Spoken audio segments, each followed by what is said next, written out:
One of the most beautiful experiences that we can have is also one of the most fragile. It is the experience of mystery. You see, it's mystery that when we see something like this, we think, how is that possible? Or mystery that inspires us to look up into the stars in the sky and ask ourselves the question, what if? Ultimately, it's mystery that inspires us to think, why? And that's because mystery turns dreams into reality and makes the impossible possible. And this is a mystery. Now, sometimes people get caught up in the mysteries. Other times, they get caught up in the secrets. Let's say, are you the type of person who would more enjoy the experience of the mystery, or are you a little bit more fascinated by how it all works and the secrets behind it? Which one, the secrets? Yeah, the secrets. What's your name? Lois. I'm going to ask you to play an integral role in our mystery.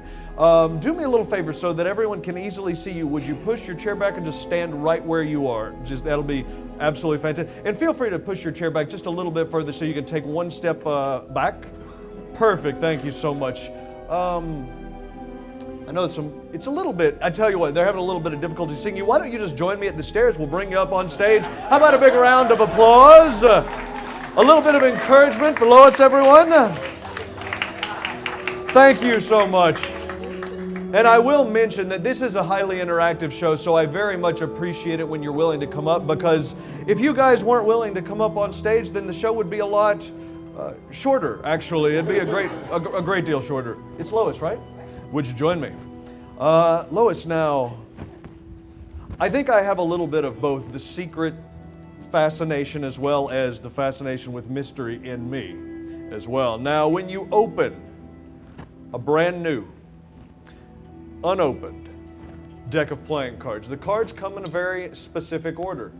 And the order looks something like this.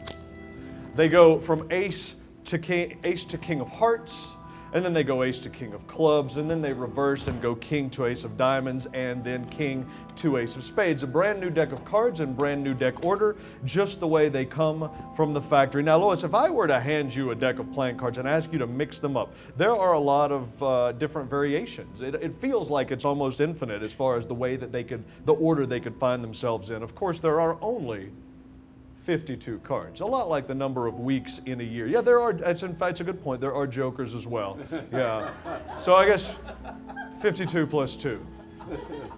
Just like the weeks in a year. There are two types of cards, the red cards for the heat of the sun and the black cards for the cool of night. There are 4 different suits, clubs, hearts, clubs, diamonds, and spades, a lot like the 4 seasons of the year, winter, summer, spring, and fall. There are 3 different picture cards, the jack, the queen, and the king in each of the different suits. 4 suits times 3 cards, a total of 12. Just like the weeks, just like the months in a year. Coincidence, you ask? Probably so, yes.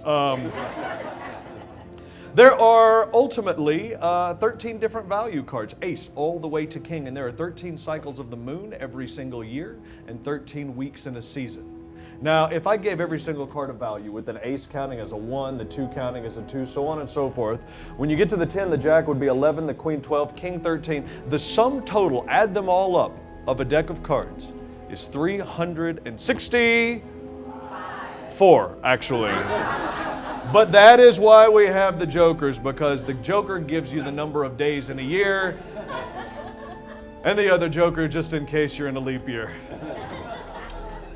Now, there are some people, the type of people who would study this type of thing, that tell us that certain cards in a deck of cards have certain historical significance. For instance, these scholars rumor, they're not completely sure about it, but they rumor that the 4 kings in a deck represent 4 great kings in history. So the king of spades, clubs, diamonds, and hearts supposedly represent Alexander the Great, King David, Julius Caesar, and Charlemagne. We are going to use the the kings from the blueback deck, as well as one card, what I like to refer to as a mystery card from the red deck. I call it a mystery card because I know what it is, but I'm the only one who knows what it is for just a few moments. But we will place it sort of among the cards, but isolated among the cards, so we can refer back to it in a moment. So what I have is a deck of cards facing all in the same direction, except for my mystery card, which I have turned upside down.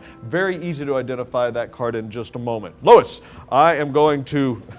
I'm going to give you this pen. I'm going to loosen up the top for you. In a moment, I'll ask you to sign a card for me.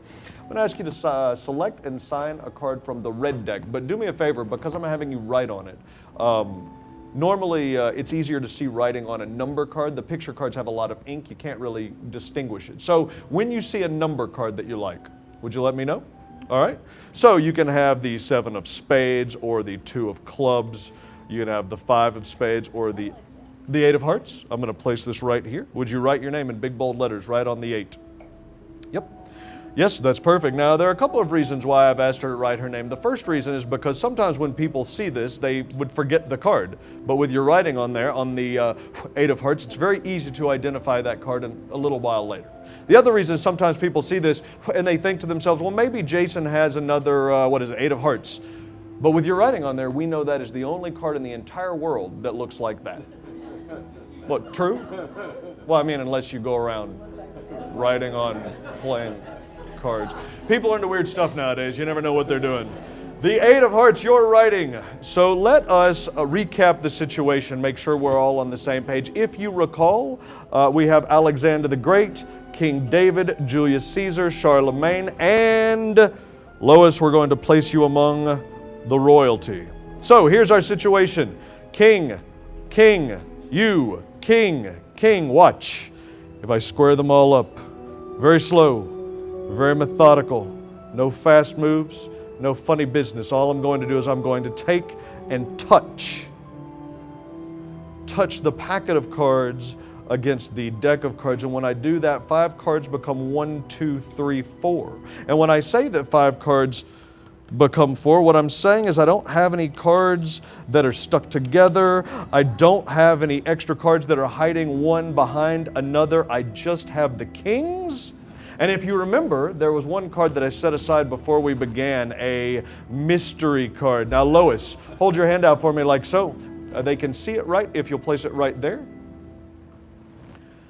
Albert Einstein once said that the most beautiful experience we can have is the mysterious. He said it is the source of all true art and science. I've always thought of mystery as a gift. This gift, Lois, is for you. Will you turn your hand over flat on the mat? Lift your hand up. Lois's 8 of hearts. Lois, I want you to take this 8 of hearts as a souvenir of the occasion, as well as this big round of applause that we're going to give you. Thank you so much, Lois. I very, very much appreciate it.